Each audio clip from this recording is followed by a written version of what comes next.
Alright, today we're going to talk about reflections and dilations. These are two types of transformations. A reflection, basically think about looking in a mirror. You should see the same basic looking image on the other side of whatever's doing the reflecting, on the other side of the mirror. Let's just go through some examples and we can see how this works. First, let's get the coordinates of point A. When we get counting coordinates, we always start from the origin, 0, 0.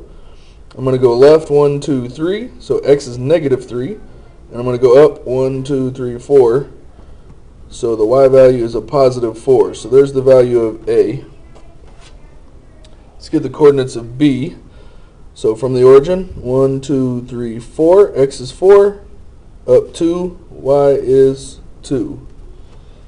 And then for C, I go left 1, so that's a negative 1. And then I go down 1, 2, 3, 4, so that's a negative 4. Alright, so I got all the coordinates of the original points. Let's reflect them. And this particular problem says we want to reflect A, B, and C across the x-axis. We want to make sure we know what we're reflecting over.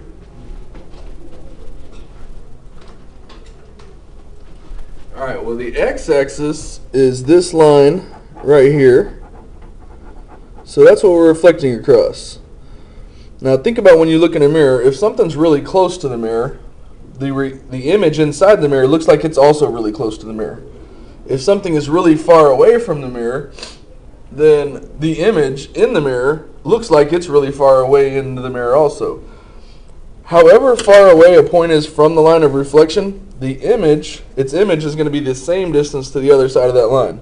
So for example, here's point A. I'm reflecting it over this line.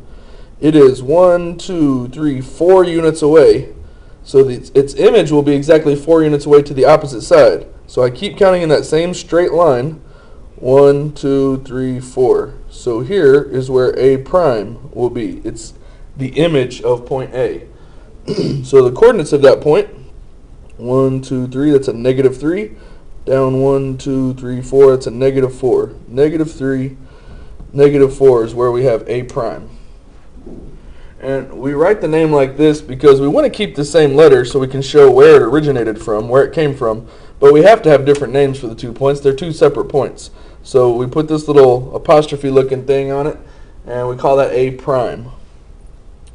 Alright, let's do the same thing with B. We want to reflect B over the x-axis. It is 1, 2 units away, so 1, 2 units to the other side. There's B prime.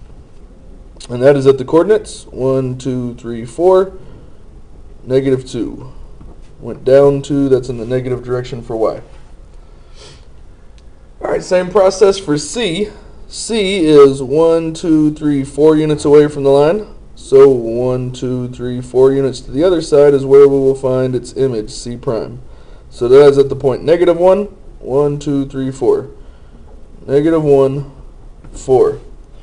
Alright, let's see if we can pick up a pattern on what happened with these coordinates and see if we can write a rule to explain reflecting over the x-axis. Alright, you should notice some similarities in these numbers. Those are the same, the same, the same. None of the x values changed at all, did they? But the y values, 4 to negative 4, 2 to negative 2, negative 4 to 4. The absolute value stayed the same. The number looks the same. The difference is the positive or negative on it. That changed. So what happened, if this is our x coordinate, this is our y coordinate, then we do our transformation, and our new points are the primes, so we'll call this column x prime and this column y prime. Here's the rule we can write. The x prime and y prime are equal to the original x value and the y value with the positive or negative change, so negative y. So anytime you reflect over the x-axis, what you're going to get is the exact same thing you originally had, just with a negative sign put in front of the y value. So if it was already negative and you put a second negative, it makes it positive. So that's all that changes when you reflect over the x-axis. The y value changes, it's positive or negative. And that should make sense if you look at the picture. We didn't move anything left or right, so the x value didn't change. It just flipped over the x-axis, so positive 2 becomes negative 2. Remember, up is positive, down is negative. Alright, let's try the next one. Let's reflect points x, y, and z across the y-axis. So the y-axis is right here. That's what we're reflecting over this time. Alright, so let's get our original points first. X is at the point negative 2, 3. Y is at the point 1, 2, 3, 4, 5, 6. 1, 2. 6, 2. And Z is at the point 2, negative 5. I went down 5, so that's in the negative direction for Y. So there's our original coordinates. Now we're doing the same thing we did on the previous one. We count the distance from the point to the line that we want to reflect over, and its image should be the exact same distance to the other side. So for x, it's 1, 2 units away, so 1, 2 units to the other side. There's x prime. And those coordinates would be 2, 3. Okay, let's try y. Y is 1, 2, 3, 4, 5, 6 units away from the line we're reflecting over. So 1, 2, 3, 4, 5, 6 units to the other side. There's where we would find y prime, just reflecting over that y-axis. And those coordinates, 1, 2, 3, 4, 5, 6, negative 6 because we went left, up 2, negative 6, 2. And the same process for z. It is 1, 2 units away, so 2 units to the other side is where we would find z prime. And that would be negative 2, 1, 2, 3, 4, negative 5, negative 2, negative 5. So you can see the same picture that was over here. If you just flipped it over that line, it would land right there. That's your reflection. Alright, let's check and see if we can come up with a pattern. Again, remember this is x, y, x prime, y prime. Those are our numbers. So we want to say, what's the rule for finding x prime and y prime? Finding the x and y values after the transformation. Anytime we reflect over the y-axis, what would be the rule?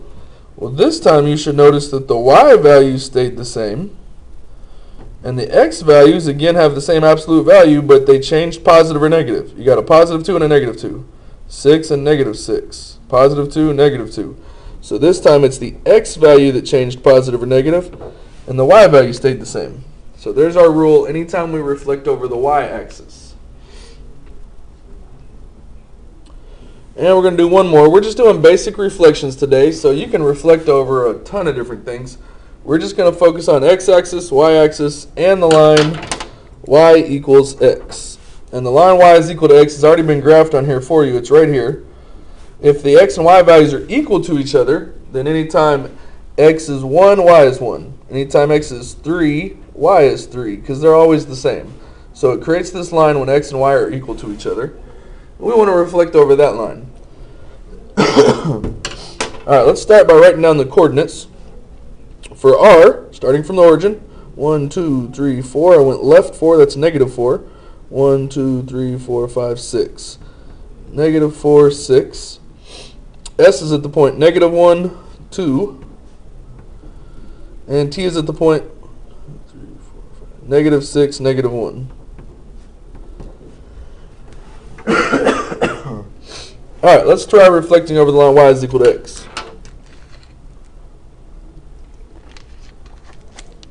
Now so far we've just been counting the distance from the point to the line. And anytime you got a horizontal or vertical lines, you can just count real easily. For this, we can't really count diagonally for a true distance. So in other words, if I'm counting from S, or let's do T. From T to the line of reflection, 1, 2.5. It's not really 2.5 units, but because the actual distance, knowing the exact distance is not important, I just need to make it the same distance to the other side. I'm not really worried about how that actually comes out, as long as it's the same distance to both sides. So this doesn't work with all diagonal lines, but if it's got a slope of 1, which the line y is equal to x has, you can count diagonally and then count the same to the other side. So just like what we did, t, I'm counting diagonally across these squares. 1, 2.5 diagonal. So here's a half, here's 1, 2, and I ensure that it's the same distance to either side of that line. So here's T prime. And T prime is at the coordinates -1, 1, 2, 3, 4, 5, -6. Let's try that with S. For S, it's only 1.5. So here's the half, here's 1. And so S prime would be right here. And you should notice it's the same distance to either side of that line. And S would be at the point 2, -1. Okay, let's count from R to the line we're reflecting over. 1, 2, 3, 4, 5. So 1, 2, 3, 4, 5. Here is R prime. And the coordinates of R prime, 1, 2, 3, 4, 5, 6. 1, 2, 3, -4. 6, -4. And if I were to connect these dots to draw the triangle, hopefully you can see that that is a good reflection over the line y is equal to x. Act like this line is a hinge, and we're just opening this up, flipping it over, and it would end up just like that. Now let's look and see if we can notice the rule about what happens when we reflect across the line y is equal to x. When I look at this, what was the x value is now the y value. What was the y value is now the x value. They've just switched. They've traded places. So if I want to write a rule for how to get the x prime and y prime, we just switch the x and y. So what was the y value becomes the x value, and what was the x value becomes the y value. And those are the three reflections we're talking about today. All right, let's look at dilations. A dilation produces a figure that is similar to the original figure and can be an enlargement or a reduction. When you hear like your pupils are dilated, they might be bigger or smaller. Typically they're bigger at that point. But a dilation can shrink something down or blow something up and make it bigger, but it keeps the same shape. Keeps the same shape, just going to be a different size, and so that makes them similar figures. An enlargement, making it bigger, that happens when the scale factor is greater than 1. If you multiply something by 2, or multiply something by 5, it gets bigger. Reductions, making it smaller, reductions are produced by a scale factor less than 1. Now, we can't multiply by negative numbers because the lengths of sides cannot be negative. Distances from point to point cannot be negative. So it's got to be greater than 0. So it's actually going to be greater than 0, less than 1. So like a half, or 1/3, or 2/5, or some kind of fraction or decimal that's a positive number but it's less than 1. Anytime you do that, it makes it smaller. If I only use half of something, if I multiply something by a half, that makes it smaller. So it makes it a reduction. All right, we're going to try to do some dilations. And we're just scratching the surface today. But it says dilate triangle ABC with a scale factor of 2. Use B as the center of dilation. Okay, so B is the center of dilation. Now, whatever the distance is from the center of dilation to a point, that distance has to be multiplied by the scale factor. The scale factor is 2. Now, because we're using one of the original points as the center of dilation, the distance from point B to the center of dilation is 0. They're the same point. So if I multiply 0 by 2, I still get 0. So point B is not going anywhere. That point that's point B is the same place that you would have B prime as well. So notice it's not listed over here to find. However, A and C, they do have a distance away from the center of dilation. So we're going to take that distance and multiply it by the scale factor 2. So I could find the actual distance, but there's no need to get the actual distance. Whatever it is, I just need to double it. So I'm just going to basically follow the rise and run from one point to the other, and then do it again, double it. So from B to A, I go over 1, 2, 3, 4, 5, down 2. So I went left 5, down 2. So whatever that is, I'm going to do it again because I want to double it. I want to do it a second time. So from here, 1, 2, 3, 4, 5, down 2. And now, here is A prime. The distance from A prime to the center of dilation is now twice as long as the distance from A to the center of dilation. So we have doubled this side. So we have multiplied it by the scale factor of 2. And the coordinates of A prime are 1, 2, 3, 4, 5, 6, 7, -7, 1. Okay, let's do the same thing with C. From the center of dilation to C, I go down 1, 2, 3 over 1. So let's do it again so we can double it. 1, 2, 3 over 1. Here is C prime. The distance from C prime to the center of dilation is now twice as long as the distance from C to the center of dilation. So we multiplied by that scale factor of 2. We've doubled that side. And the coordinates of C, 1, 2, 3, 4, 5, -1. And I can connect A prime and C prime so that you can see the new triangle we got after multiplying by a scale factor of 2 has side lengths that are twice as big as the original triangle. I can even verify that by comparing line segment AC and line segment A prime C prime. This should be twice as long as this. From A to C, down 1 over 1, 2, 3, 4, 5, 6. 1 and 6. So if the other is twice as long, it should go down 2 over 12. So let's try. Down 1, 2 over 1, 2, 3, 4, 5, 6, 7, 8, 9, 10, 11, 12. This segment is exactly twice as long as this.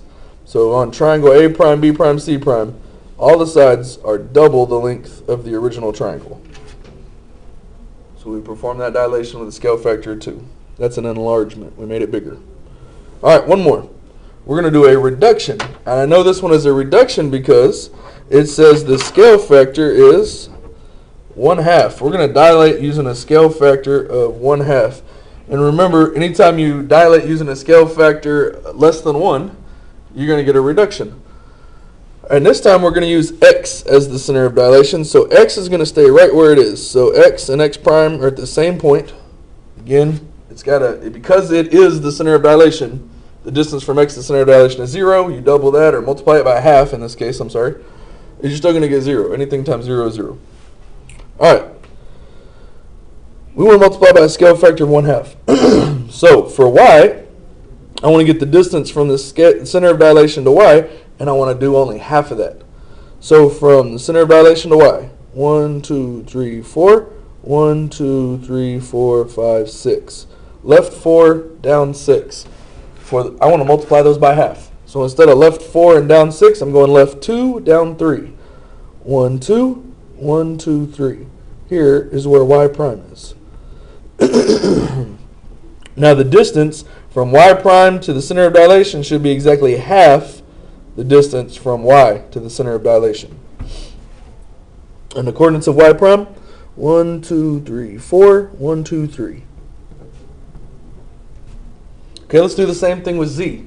From the center of dilation to Z, I go down 1, 2, 3, 4 over 1, 2. 4, 2. Remember, we're multiplying by 1/2. So I just want to do half of that 4 and 2. Half of 4 is 2. Half of 2 is 1. So here is Z prime.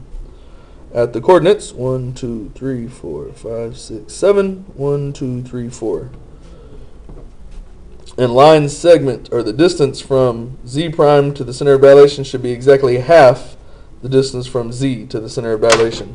So right here, we have our new triangle after performing the dilation, and all the sides of that triangle should be exactly half the sides of the original triangle.